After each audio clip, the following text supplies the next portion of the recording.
Eu sei que eu vou falar hoje à noite para nem todos nesta audiência.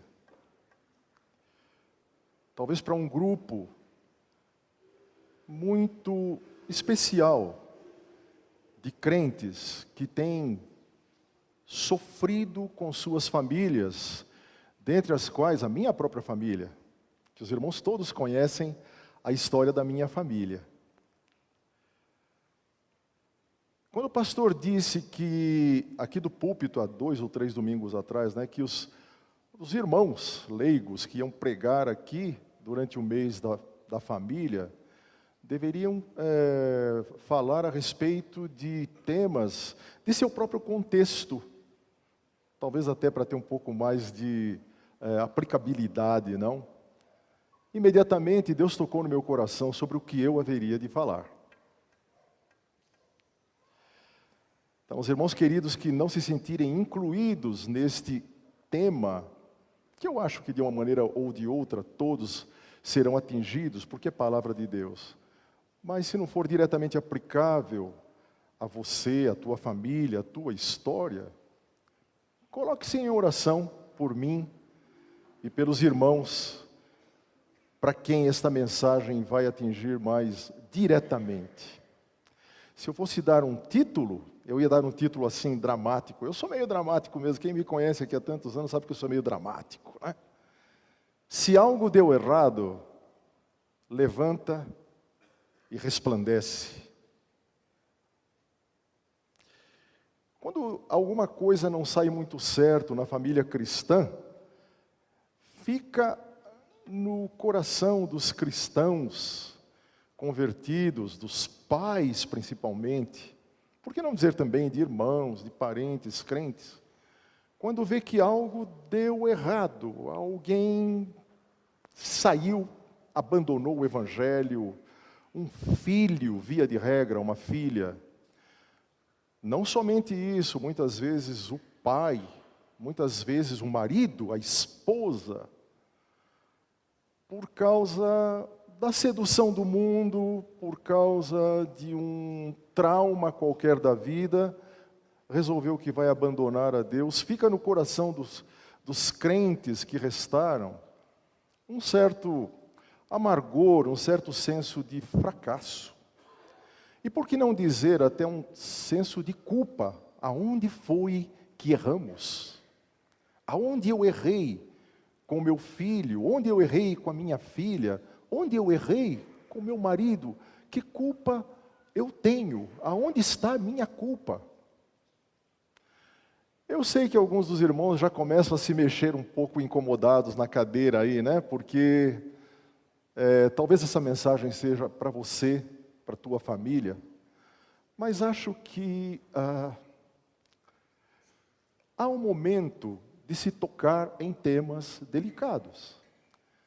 E acho que o momento é esse, em nome de Jesus. Eu gostaria de ler a palavra de Deus com vocês em Neemias capítulo 4, versículo 14. É um único versículo. A história de Neemias é que ele deixou a Pérsia lá como copeiro e que, atendendo certamente a voz de Deus, mas apoiado pelo grande rei Ciro, rei da Pérsia, ele foi reconstruir Jerusalém, que estava arrasada já desde o Império Babilônico, que era o império anterior ao Império Persa. Quando o Império Persa tomou a Babilônia, Jerusalém já era frangalhos. E agora a cidade já estava sendo habitada por pessoas estrangeiras de todas as partes da Ásia, e a fé dos hebreus estava totalmente comprometida por causa da influência, da cultura, da religião, do modo de viver de outros povos. Esse era um cenário que trouxe Neemias, um grande líder do povo de Deus, de volta para Israel, para reconstruir com alguns recursos que o rei Ciro lhe havia entregado, para reconstruir os muros, para reconstruir a cidade, e fatalmente ele chegou ali para enfrentar pessoas que precisavam ser reconstruídas, restauradas também. E havia muita oposição, muita gente que não queria os moabitas, os amonitas, os asdoditas, que era a maior tribo dos filisteus, que tinham pedaços da cidade. E eles não queriam que as coisas acontecessem, que a restauração de Jerusalém acontecesse, que os muros fossem construídos, que o culto fosse restaurado e que a cidade voltasse a ser uma cidade israelita, uma cidade dos hebreus. E havia muita perseguição dia e noite. E a ponto de Neemias dizer que eles passariam a lutar daquele momento em diante com a espada nas cintas. Enquanto um grupo trabalhava, o outro vigiava. E até aqueles que trabalhavam não haveriam de tirar a roupa do corpo nem para dormir, porque a vigilância tinha que ser total. Era um ambiente de muita oposição, um ambiente de muita dificuldade para se construir qualquer coisa. No entanto, Neemias disse assim, Neemias capítulo 4, versículo 14. Fiz uma rápida inspeção, disse Neemias, diante dos nobres. Imediatamente disse aos nobres, aos oficiais e ao restante do povo: não tenham medo deles. Lembrem-se de que o Senhor é grande e temível, e lutem pelos seus irmãos, por seus filhos e por suas filhas, por suas mulheres e por suas casas. Lembrem-se, e Neemias lembrava muito bem, porque ele sempre lembrava do Senhor, era um homem de oração, ele sempre consultava o Senhor antes de tomar as grandes decisões para governar aquele povo completamente esfacelado. Lembre-se que o Senhor é grande e temível, e lutem por seus irmãos, por seus filhos e por suas filhas, por suas mulheres e por suas casas. Se algo deu errado, busque ao Senhor e lute pelo que é teu. Na história dessa empreitada, Israel sofria agora como uma nação completamente dominada. E se havia problemas com os inimigos de fora, irmãos, havia também problemas com os inimigos de dentro. Porque Neemias veio a encontrar ali o remanescente de Israel, o povo que ficou para trás, e mesmo os que chegaram com algumas posses junto com ele, dominando sobre os mais fracos. Judeus, hebreus escravizando hebreus. Hebreus comprando as filhas dos próprios irmãos para serem escravas. Hebreus completamente endividados, completamente com seus bens empenhados, porque os hebreus mais fortes emprestavam a juros escorchantes. Foi esse o panorama que Neemias encontrou. No meio de um povo que deveria ser uma família. Foi assim que eles saíram, Ale, do Egito, como uma família. E já na caminhada ao longo do deserto, nós vimos quantas vezes essa família deu errado. Nesse panorama, nós podemos claramente entender que se a nação estava errada, as tribos das nações, da nação israelita, estavam erradas, porque eram várias tribos. E estavam errados as famílias, porque o cerne de tudo era a família, e dentro da família, os seus membros. A família de Israel precisava desesperadamente de uma restauração. Não era isso que Deus, o Pai, os irmãos vão convir, havia preparado para a história desta grande família. O abandono, o esquecimento lento e contínuo, até chegar à degradação onde chegaram, começou dentro da família. Se a nação brasileira não vai bem, não tenha dúvida, a degradação começou dentro das famílias. E não é incomum que a degradação aconteça muitas vezes dentro da própria família de Deus. Porque a presunção de Neemias é que ele estava lidando com a família de Deus. Esdras, o sacerdote, já estava antes em Israel lutando para reconstruir o culto. Mas havia muita resistência, o templo estava lá, mas o povo estava desse jeito. Veja a narrativa de Neemias 13, 23 a 30. Neemias 13 é o último capítulo, para vocês verem a natureza do homem que era Neemias e como ele enfrentava esse problema familiar. Veja lá dos versículos de 13 até 30. Naqueles dias, vi em Judá que alguns trabalhavam nos tanques de prensar uvas no sábado, e ajuntavam trigos e carregavam em jumentos, transportando com vinho, uva, figo e toda a espécie de carga. Tudo isso era trazido para Jerusalém em pleno sábado. Então os adverti que não vendessem alimentos naquele dia. Havia alguns da cidade de Tiro que moravam em Jerusalém e que no sábado traziam e vendiam peixes e toda espécie de mercadoria em Jerusalém para o povo de Judá. E lhes disse: como é que vocês podem fazer tão grande mal, profanando o dia do sábado? Por acaso os seus antepassados não fizeram o mesmo, levando o nosso Deus a trazer toda essa desgraça sobre nós e sobre esta cidade? Pois agora, profanando o sábado, vocês provocam maior ira contra Israel? Quando as sombras da tarde cobriram as portas de Jerusalém na véspera do sábado, ordenei que estas fossem fechadas e só fossem abertas depois que o sábado tivesse terminado. Coloquei alguns de meus homens de confiança junto às portas, para que nenhum carregamento pudesse ser introduzido no dia do sábado.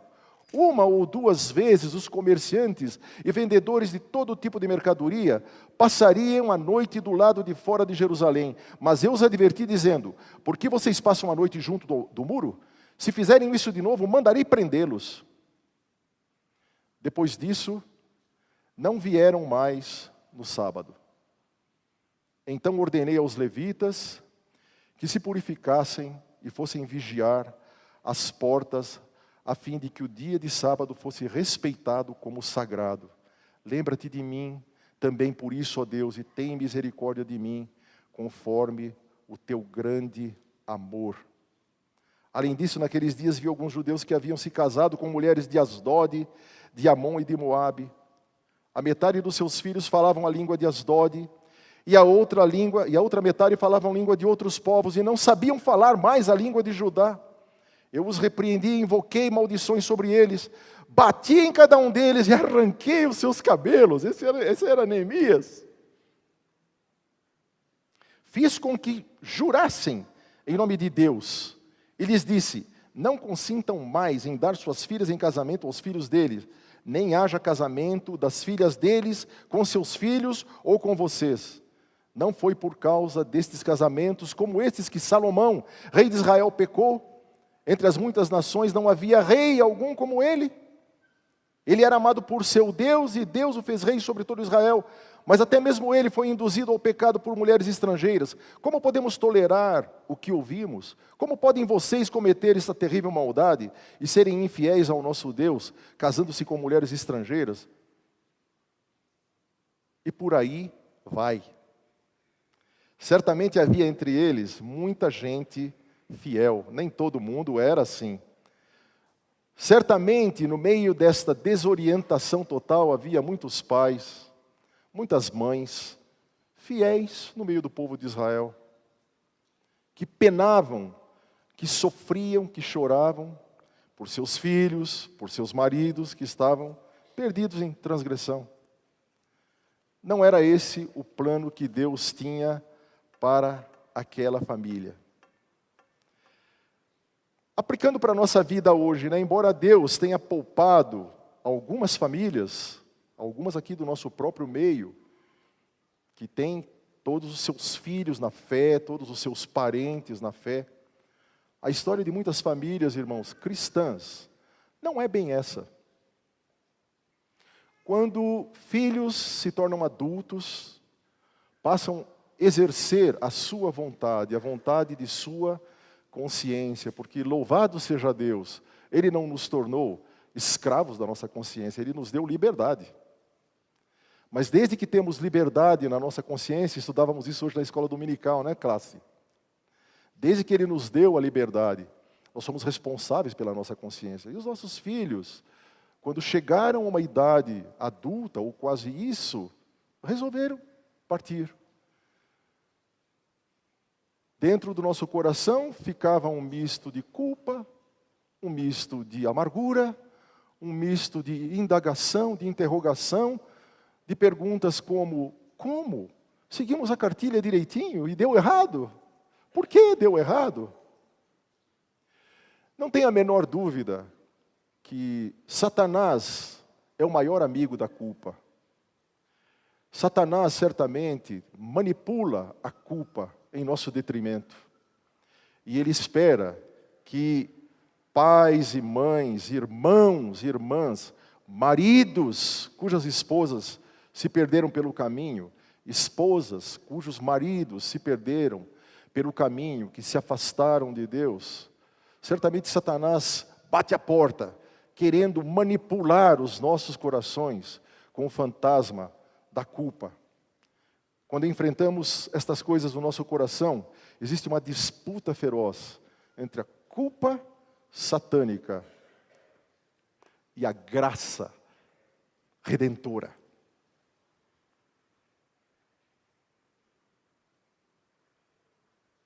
Como podemos nós, famílias atingidas por este flagelo, por esta assolação, nos esquecer da graça de Deus, da graça que restaura, da graça que redime, da graça que faz com que o mal se transforme ou mude para o bem, de pessoas perdidas passarem novamente a serem pessoas restauradas. Eu estou lembrando de uma família agora, a família de Abraão. Abraão, você conhece a história, né?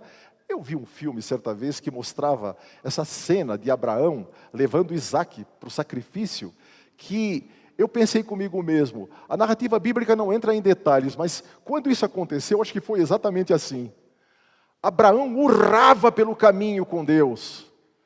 Ele gritava com Deus no meio das montanhas. Ele indagava com Deus, mas ele estava indo.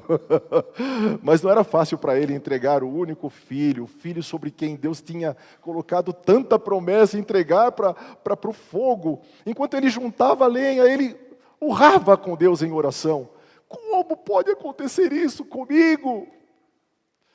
Abraão sofreu uma tremenda dor para pôr o seu filho sobre aquela fogueira.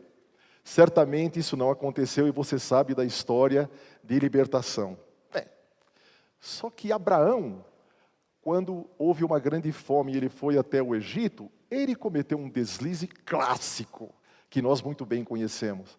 Sarai era sua esposa, era uma mulher muito bela, e ele, temendo a morte, ele disse uma meia-verdade, que Sarai era sua irmã. É meia-verdade porque ela era irmã por parte de mãe. Ele mentiu para se proteger. Essa família não ia muito bem, você concorda comigo?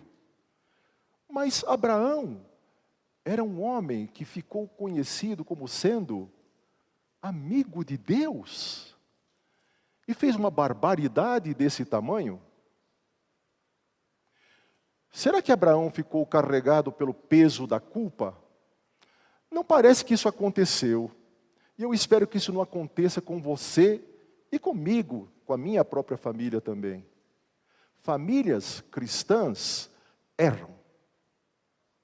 Mas famílias cristãs estão cobertas por uma graça que é conhecida desde os dias de Abraão. Você sente culpa porque teu filho abandonou o Evangelho? Você sente culpa porque o marido se foi? Se você sente culpa porque a mulher não vem mais na igreja e você vem sozinho, irmão, eu conheço vocês há décadas e sei que estou tocando em feridas de vários dos irmãos e na minha própria ferida. Não se deixe consumir pela culpa. Porque na cruz, o Senhor Jesus levou toda a nossa culpa. Na cruz, nós estamos libertos do fardo e do peso da culpa. Ainda que tenhamos errado de alguma maneira, ainda que tenhamos cometido alguma atrapalho na nossa caminhada, ainda que as coisas poderiam ser melhores se tivéssemos sido diferentes. Não carregue o fantasma da culpa, porque o fantasma da culpa vai te imobilizar. Neemias, quando viu a destruição da família dele, porque era a família dele, o que ele disse? Vamos nos levantar, e vamos trabalhar, e vamos vigiar, e vamos orar, e não vamos desistir, porque há uma vitória garantida, há uma promessa garantida, há uma promessa maravilhosa para a família de Deus. Você acha que Deus vai falhar em suas promessas? Ensina o menino no caminho que ele deve andar, e mais tarde se lembrará dele. Ainda que haja caminhos tortuosos, ainda que haja flagelos, ainda que haja vergonha e dor. O filho que nunca foi convertido, você já desistiu dele? Você já desistiu dele quando você vem para a igreja com parte da família e o filho, a filha, o irmão não convertido está em casa? Não desista, irmão. Ore como Neemias orava, porque a graça está sobre ele. Peça ao Senhor que mude o seu coração, porque o poder e a graça está sobre ele. Irmão, resplandeça sobre ele, porque a glória do Senhor já é chegada para você. Levanta e resplandece sobre a tua família. Não deixe que o fantasma da culpa, irmão, irmã, que tem marido fora do Evangelho, que tem esposa fora do Evangelho, que tem filhos fora do Evangelho, não se deixem derrotar, não permitam jamais que sentimentos mesquinhos, como a inveja por famílias que têm todos os filhos na igreja, consumam o teu coração. Eles também lutam. Não se deixe dominar por sentimentos mesquinhos, pela esposa que entra na igreja com o seu marido e você entra sem o teu. Eles têm lutas, eles têm dificuldades. Levanta e resplandece, porque a glória do Senhor já brilhou sobre você. Lute pela tua família.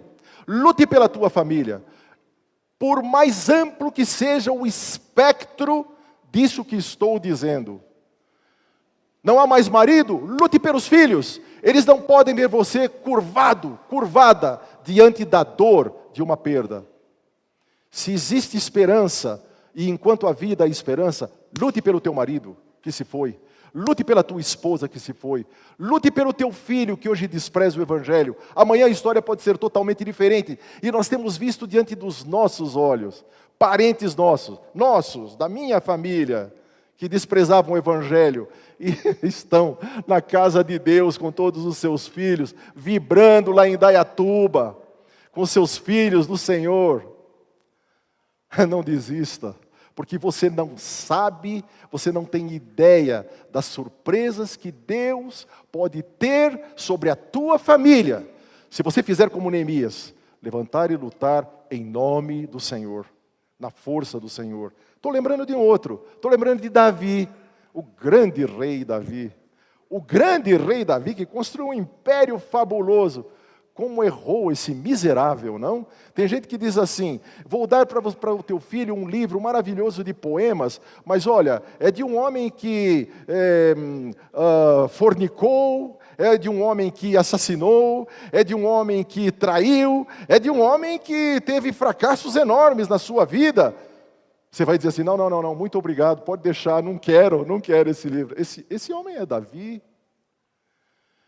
Quando Davi tropeçou na famosa e conhecida história da sua vagabundagem, né, no pátio do palácio, dando margens aos seus pensamentos libidinosos, e ele encontra uma mulher bela, que era mulher do seu comandante, do seu general Urias.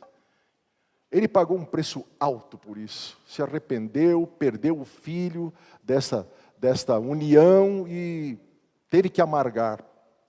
Um pai errado, que família errada. No entanto, Davi era conhecido como era conhecido Davi? Um homem segundo o temor do Senhor. Fantástico, não? Que Davi foi conhecido como um homem segundo o temor do Senhor. Ah, sim. E Davi teve um filho, chamado Absalão. O Absalão, na sua idade adulta, se tornou inimigo do seu pai. E o contexto do segundo livro de Samuel dá bem a entender que Davi tinha por Absalão um certo desprezo. Quando Absalão voltou para Jerusalém, depois de ter se desentendido com seu pai, ele esperou 2 anos morando na cidade de Jerusalém para conseguir uma audiência com o rei, seu pai, que não lhe foi dada. Dá para se ver na narrativa bíblica que Davi desconhecia e ignorava, com a sua indiferença, a graça de Deus. Ele deveria ter muita gana do seu filho Absalão por estar planejando uma traição contra ele. Certamente Davi não era culpado se na idade adulta Absalão se tornou um assassino. Lembre-se que ele matou o seu próprio irmão Amnon por causa de ter coabitado com a sua meia-irmã Tamar. Davi certamente não era culpado se Absalão se tornou um traidor, conspirando nas portas da cidade contra o reinado do seu pai já velho. Davi não tinha culpa disso. No entanto, as coisas estavam acontecendo desta maneira, e Absalão era um filho de Davi. Que família errada, até um desfecho trágico. No entanto, Davi era conhecido como um homem amado por Deus. Na verdade, tanto na história de Abraão quanto na história de Davi, a história fala muito pouco do caráter de Davi e muito pouco do caráter de Abraão.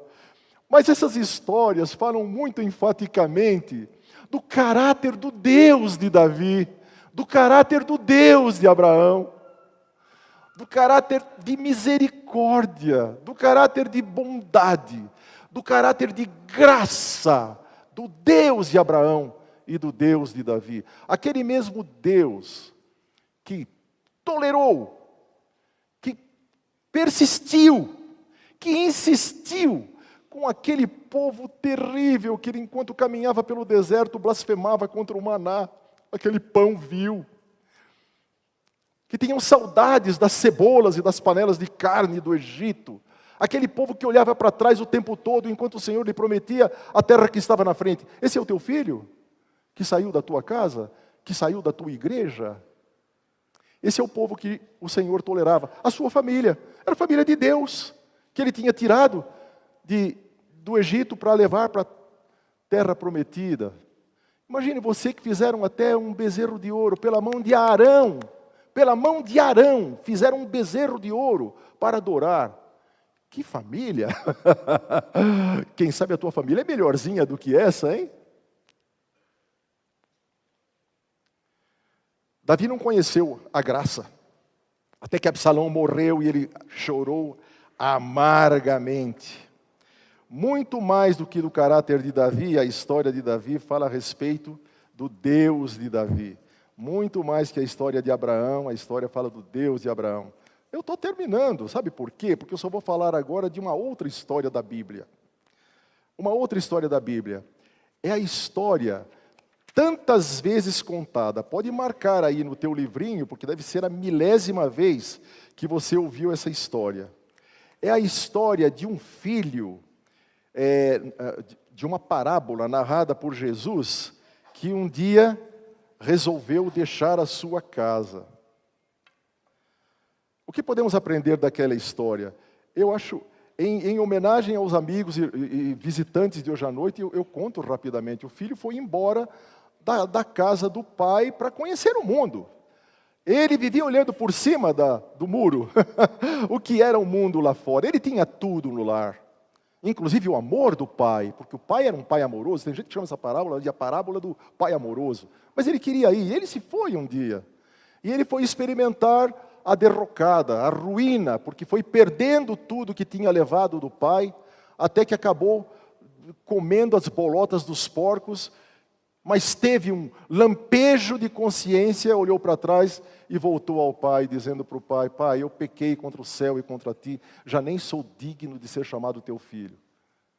E aquele pai, um dos maiores exemplos da graça e do amor de Deus, aquele pai é a figura de Deus da parábola. Abraça o seu filho, a quem ele esperava por muito tempo. Um filho para quem ele já tinha comprado um vestido, uma sandália, já tinha cevado um bezerro, já tinha comprado um anel, porque ele esperava pelo filho. É assim que você espera pelo teu filho? É assim que eu espero pelo meu? Será que você espera o teu filho em amor? Ou será que porque ele abandonou o teu Deus, o teu coração é cheio de rancor contra ele? Será que é porque ele abandonou o teu Deus, você está tirando dele a chance deste Deus voltar a ser o Deus dele também um dia? Eu não tenho outra coisa para dizer a não ser algo tão simplório e tão clichê. Derrame-se de amor pelo teu filho que se foi. Derrame-se de amor pelo teu marido que fica em casa e não quer vir à igreja. Derrame-se de amor por tua esposa, que fica em casa e não quer mais vir na igreja. Derrame-se de amor pelos teus parentes mais próximos. Derrame-se de amor pelos teus sobrinhos, porque as irmãs Paiva oraram e nós também oramos, pela Renata, quanto tempo. E com a Renata vem Robson também. Deus age debaixo do poder da oração. Mas levanta do teu lugar. Não se deixe prostrar, porque Deus pode te surpreender. O que podemos aprender com esta família? Que nem tudo na família sai como nós planejamos. Aquele pai não planejava isso. Segunda coisa, nada indica que aquele pai sofreu culpa ou remorso pelo fato do seu filho ter ido ao mundo. Em tempo de crise não podemos deixar Satanás fechar a porta da graça, pois o milagre de Deus vai passar por ela. Amém? Será que falta graça em nossas casas? E talvez por isso os filhos ainda não voltaram? Não me cabe julgar. Pode até ser que haja tanta graça e os filhos ainda não voltaram. O meu filho, que é um menino excepcional, maravilhoso. Claro, eu sou pai, né? Sempre vou dizer isso. Amoroso, afetuoso. Nós oramos por ele até agora 25 anos. 25 anos, ele tem 40 agora, ele deixou quando tinha 15. 25 anos. Esse filho tem sido amado, convidado para o nosso convívio, conversas abertas, francas, inclusive a respeito do estado dele, e até hoje não voltou. Mas nós não temos desistido da graça de Deus. Claro que já fomos vítimas da culpa. Claro que tivemos que lidar com isso. Claro que foi uma luta tremenda para entendermos que Deus pode nos surpreender amanhã, como fez com relação a Renata e Robson. Você tem um filho em casa? Não desista, levanta. Como diz Isaías capítulo 60, versículo 1. Ali fala no contexto de Jerusalém, mas pode ser muito bem aplicado a cada crente. Levanta e resplandece, porque a glória do Senhor já brilha sobre você. Seja a glória do Senhor brilhando sobre o teu filho, que ficou em casa, viu? Que não quis vir, que não tem atendido a tantos apelos. Seja a glória do Senhor brilhando sobre o teu filho que não conhece o Evangelho, nunca conheceu, porque você chegou depois, ele não teve a chance de conhecer. Levanta, Luta, como fez Neemias. Não deixe que a culpa satânica encubra a graça maravilhosa. A graça que une, que transforma, que convence, que regenera, que purifica o coração do mais estrepitoso pecador. Não duvide do que o Senhor pode fazer se você levantar e lutar. Nunca deixe morrer a esperança do teu coração, jamais. Levanta e brilha. Vou concluir. O Senhor Deus jamais desistiu da minha família errada e da tua família errada, assim como jamais desistiu dos israelitas enquanto caminhava. Filhos agindo muito mal, homens e mulheres agindo muito mal, muito mais do que o caráter do povo lá no deserto. A saga daquele povo no deserto fala do caráter do Deus daquele povo, que é o meu Deus e o teu Deus. Convido o Senhor para ir na frente, viu? Quando você tem que lutar essas batalhas, não sinta vergonha, não sinta remorso. Compartilhe com irmãos a tua confiança, convide-os para orar. Não torne esse assunto um tabu na tua vida, um mistério, uma chaga vergonhosa que eu procuro esconder. Revele isso à igreja, que eles vão amar você e vão amar o teu marido, a tua esposa, o teu filho que está longe de Jesus. Vão ajudar você em oração. Se o Senhor vai na frente, pare de chorar as derrotas por causa da tua família. Se o Senhor vai na frente, confie sem desistir que o milagre está para acontecer, que a surpresa bate a porta para chegar. Se o Senhor vai à frente, não fique se comparando com outras famílias. Vá à frente. Quando algo der errado, levanta e resplandece, porque a glória do Senhor já brilhou sobre você. Senhor, em nome de Jesus, entregamos esta reflexão da Tua palavra e dos fatos da vida diante do Senhor. Que seja, Senhor, de alguma maneira, de edificação para a igreja, edificação para os irmãos que sofrem, edificação para as nossas vidas, neste mês da família, em nome de Jesus. Amém.